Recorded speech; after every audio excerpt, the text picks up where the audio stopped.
Hey guys, it's like 2 a.m.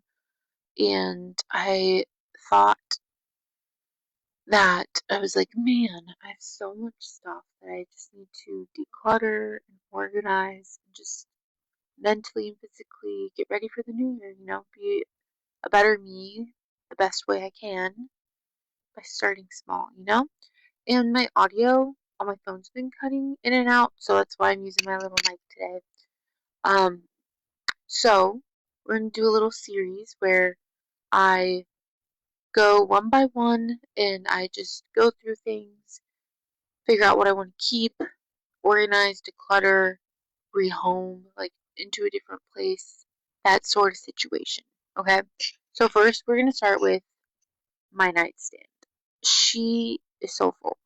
So full. I genuinely don't know what 90% of the stuff in here is. So, we're going to dump the drawers out, go through it, throw stuff away, declutter, rehome things, and organize. So, that's what we're going to do.